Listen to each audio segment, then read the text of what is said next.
ప్రియమైన దేవుని బిడ్డలకు మన ప్రభు అయిన యేసుక్రీస్తు నామమున శుభములు కలుగును గాక. ఈ యొక్క దినమందు దేవుని యొక్క వాక్య ధ్యానం కొరకు పరిశుద్ధ బైబిల్ గ్రంథం నుండి ప్రకటన గ్రంథము 13వ అధ్యాయాన్ని మనం ధ్యానం చేసుకుంటూ ఉన్నాము. ఈ యొక్క ప్రకటన గ్రంథము 13వ అధ్యాయంలో క్రూర మృగమును గూర్చి దాని యొక్క స్వరూపమును గూర్చి మనము ఇక్కడ ధ్యానం చేసి ఉన్నాము. 10 కొమ్ములు, 7 తలలు మరియు 10 కిరీటములు, దేవదూషణ గల పేర్లు పొదిగించబడిన కిరీటములు కలిగిన క్రూర మృగము. అయితే దాని స్వరూపము కూడా చిరుతపూలిని పోలి ఉంది. పాదములు ఎలుగుబంటి వలె, నోరు సింహపు నోరు వలె. ఆ ఘట సర్పము తన బలమును అధికారమును ఆ యొక్క క్రూర మృగమునకు ఇచ్చింది. ఈ యొక్క విషయాన్ని మనం ఆలోచన చేసినప్పుడు ఈ beast which I saw was like unto a leopard, his feet were as the feet of bear, and his mouth of a lion. The dragon gave him his power and his seat and great authority. Dragon అంటే సాతానుడు, క్రూర మృగము అంటే beast, వీడే అంత్యక్రీస్తు. కాబట్టి వాడికి తలలో ఒకదానికి చావు దెబ్బ తగిలినట్టు తగిలింది. ఆ చావు దెబ్బ మానిపోయాను కనుక వాడు మళ్ళీ చచ్చాడు, మళ్ళీ తిరిగి లెగుస్తాడు. భూజనులందరూ చచ్చినవాడు ఎలాగా లేచాడు అన్న ఆశ్చర్యముతో వాని వెంట వెళ్తూ ఉన్నారు. I saw one of his heads as it were wounded to death. చచ్చాడు and was healed. మళ్ళీ బతికాడు. And all the world wondered after the beast. వీడికి ఇంత శక్తి ఉందనేసి ఇక వారు ఏం చేస్తున్నారు, ఆ మృగమునకు అధికారం ఇచ్చినందున వారు ఆ ఘట సర్పమునకు నమస్కారం చేస్తున్నారు. ఎవరు? అప్పుడు బ్రతికి ఉన్న ఇశ్రాయేలీలు, ఇంకా విడువబడిన ఆయా జనాంగం ఉన్నారు. ఎవరైతే సర్ప సంతానము లేక సాతాను వెంబడి వెళ్తున్నారో వారందరూ ఆ ఘట సర్పమునకు అంత్యక్రీస్తుకు నమస్కారం చేస్తున్నారు. దాంతో యుద్ధం చేయగలవాడెవడు అని చెప్పుకుంటూ ఉన్నారు అని భయపడి వాడికి నమస్కారం చేస్తూ సాగిలపడుతున్నారు. They worshipped the dragon which gave power unto the beast. ఈ అంత్యక్రీస్తుకు ఇంత గొప్ప శక్తి ఇచ్చిన అపవాదిని వారు నమస్కారం చేస్తూ ఆరాధిస్తూ ఉన్నారు. And who is like unto the beast. వీడంత శక్తి గలవాడు ఇంకెవడైనా ఉన్నాడా అని చెప్పుకుంటున్నారు. వాడివి తల మీద ఉన్న కిరీటాల మీద దేవదూషణ మాటలు ఉన్నాయి. అందువల్ల వీడు 5వ వచనంలో డంబపు మాటలను, దేవదూషణలను పలుకు ఒక నోరు దానికి ఇవ్వబడు. డంబపు మాటలు, దేవదూషణ, దేవుని దూషించే మాటలు. ఈ విధంగా వాడు డంబపు మాటలు పలుకుతూ దేవుని దూషించుచు వాడు 42 నెలలు తన కార్యము జరప అధికారము దానికి ఏర్పాటైంది. అనగా 42 నెలలు అనగా 3.5 సంవత్సరములు, అనగా 7 ఏళ్ల శ్రమల కాలంలో ఆ 3.5 సంవత్సరములు మహాశ్రమలు. అదే జాకోబ్ ట్రబుల్.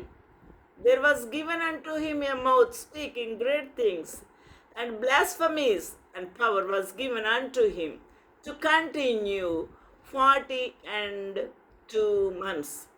కనుక దేవుని దూషించుటకును, ఆయన నామమును, ఆయన గుడారమును, పరలోక వాసులను దూషించుటకు అది తన నోరు తెరిచింది. ఈ బీస్ట్ అనగా క్రూర మృగము దేవుని దూషించుట ఒకటి, ఆయన నామమును పెట్టి ఆయన నామము పేరును తెరిచి మాట్లాడుతూ ఉన్నాడు దూషించుచు. ఆయన గుడారము అనగా పరలోక పట్టణమును దూషిస్తూ ఉన్నాడు. ఆ పట్టణంలో నివాసం ఉంటున్న పరలోక నివాసులను కూడా దూషిస్తున్నాడు. అంటే వీరెవరు? వీరు పరలోకమునకు ఎత్తబడిన వారు. అట్టి భయంకరమైన నోరు, డంబముల నోరు, దూషించే నోరు తెరిచి మాట్లాడుతున్నాడు. He open his mouth in blasphemy against God, to blasphemy his name and his tabernacle and them that dwell in heaven. మరియు 7వ వచనంలో, పరిశుద్ధులతో యుద్ధం చేయను, వారిని జయింపను, దానికి అధికారం ఇవ్వబడను. పరిశుద్ధులు ఎవరు? ఈ భూమి మీద ఇశ్రాయేలులో లేక విడువబడిన వారిలో ప్రభుని అంగీకరించిన పరిశుద్ధులు ఉండి ఉండవచ్చు. వారిని జయించడానికి, వారి మీద అధికారం చేయడానికి వాడికి అధికారం ఇవ్వబడింది. ప్రతి వంశం మీద, ప్రతి ప్రజల మీద, ఆయా భాషలు మాట్లాడే వారి మీదను, ప్రతి జనం మీద అధికారము దానికి ఇవ్వబడును. అనగా సర్వలోకం మీద, సర్వ మానవులు ఎంతమంది అయితే అప్పటికి మిగిలి ఉన్నారో వారందరి మీద వారిని పరిపాలించుటకు వాడికి అధికారము ఇవ్వబడింది.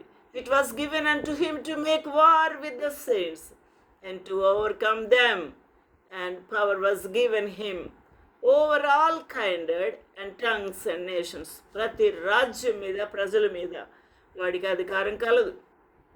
8వ వచనం, భూనివాసులందరూ అనగా జగదుత్పత్తి మొదలుకొని వధింపబడి ఉన్న గొర్రెపిల్ల యొక్క జీవ గ్రంథమందు ఎవరి పేరు వ్రాయబడలేదు. భూనివాసుల్లో అప్పటికి మిగిలిపోయిన వారిలో జగతుత్పత్తి మొదలుకొని వధింపబడి ఉన్న గొర్రెపిల్ల యొక్క జీవ గ్రంథము, ఆ గ్రంథము పేరు గొర్రెపిల్ల జీవ గ్రంథము. గొర్రె పిల్ల యొక్క రక్తంలో కడగబడిన వారి పేర్లే జీవ గ్రంథములో ఉంటాయి. కాబట్టి ఎవరి పేరైతే ఆ జీవ గ్రంథములో నమోదు చేయబడలేదు వారు ఆ మృగమునకు నమస్కారము చేయుదురు అని వ్రాయబడి ఉన్నది. All that dwell upon the earth shall worship him whose names are not written in the book of life of the lamb slain from the foundations of the earth world. కాబట్టి జీవగ్రంథమందు వారి పేరు నమోదు చేయబడిన వారే అపవాదిని పూజిస్తారు, నమస్కరిస్తారు. అర్థం చేసుకున్నవాడు, చెవులు గలవాడు వినుడుగా కానీ వ్రాస్తున్నాడు. If any man have an ear let him hear. అర్థం చేసుకోవడానికి ఎవరికైనా ఈ మనసు ఉండి చెవులు ఉంటే వినండి అని ప్రభు కోపంతో చెప్తూ ఉన్నాడు. ఈరోజున ఆలోచన చేద్దాం. మనము ఎవరి పక్షంగా ఉన్నాం? ఎవరిని నమస్కరించడానికి మనము దాసోహమైపోవడానికి సిద్ధపడ్డాము అనేదే ఆ రోజున ప్రశ్నగా ఉంటుంది. ఈ రోజున నువ్వు ప్రభు యొక్క రక్తధాలతో కడిగి ఉంటే ఆ ప్రభు తన సంఘముగా, తన యొక్క పెళ్లి కుమార్తెగా ఆయన ఉన్న చోటుకి ఆయన ఎత్తుకుని వెళ్తారు. అయితే మిగిలిన వారు మాత్రము ఆ అపవాది అనగా బీస్టున, లేకపోతే ఆ యొక్క అంత్యక్రిస్తున, లేకపోతే ప్రభువున పూజించుట, నమస్కరించుట, సాగిలపడుట అని తేల్చుకోవాలి. లేదు అనంటే వాడు శిరచ్ఛేదము చేయబడాలి. అందుకే 10వ వచనములో ఎవడైనా చెర పట్టవలనని ఉన్నాడల అనగా చెరలో వేస్తాడు, వాడు చెరలోనికి పోవును. ఎవడైనా ఖడ్గం చేత చంపిన ఎడల వాడు ఖడ్గం చేత చంపబడాలి. ఎవరికి ఈ మరణాలు వస్తాయి? ఎవరికి ఈ చెర వస్తుందనగా పరిశుద్ధులకు, దేవుని అంగీకరించిన వారికి, జీవగ్రంథమందు పేర్లు లిఖించబడిన వారికి ఈ యొక్క అంత్యక్రీస్తు శ్రమ పెడతాడు, హింసిస్తాడు. ఈ విషయంలో పరిశుద్ధుల ఓర్పును, విశ్వాసము కనబడతాయి. ప్రభు కొరకు అంతం వరకు సహించి వారి ప్రాణాన్ని కూడా లెక్క చేయరు, త్యాగం చేస్తారు. He that leadeth into the captivity shall go into the captivity. He that killeth with the sword must be killed with the sword. Here is the patience and the faith of the saints. దేవునికి మహిమ కలుగును గాక. ఈ రోజున నీవు దేవుని కొరకు, దేవుని యొక్క రాజ్యం కొరకు, జీవగ్రంథంలో నీ పేర్లు లిఖించబడి ఉన్నదన్న ఆ గొప్ప తీర్మానం అనిశ్చయత నీకుంటే నువ్వు తప్పించబడతావు. లేదా విడువబడితే ఈ పరీక్షలో నువ్వు నిలబడాలి. ఏ కోవకు చెంది ఉన్నావు? సరి చేసుకుంటావా? నిర్లక్ష్యం చేస్తావా? అది నీకే వదిలివేయబడింది. ఎవరి పేరు జీవ గ్రంథంలో వ్రాయబడలేదు వారు మాత్రమే ఆ యొక్క అంత్యక్రీస్తుకు నమస్కరిస్తారు అని వ్రాయబడి ఉన్నది. జీవ గ్రంథంలో నీ పేరున్నదా? దేవుని సముఖ జీవ కవళిలో, దేవుని సముఖ జీవ కవళిలో నీ పేరున్నదా? నీ పేరున్నదా? దేవుని సముఖ జీవ కవళిలో నీ పేరున్నదా? నీ పేరున్నదా? జీవావాక్యము ఇలలో చాటుచు జీవితములర్పించిరే హతసాక్షుల కవిళలో, హతసాక్షుల కవిళలో నీ పేరున్నదా?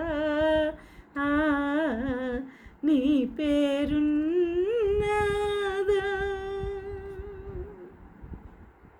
దేవుని సముఖ జీవ గ్రంథములో, జీవ కవళిలో నీ పేరు వ్రాయబడిందా? ఆలోచన చేద్దాం. ప్రభు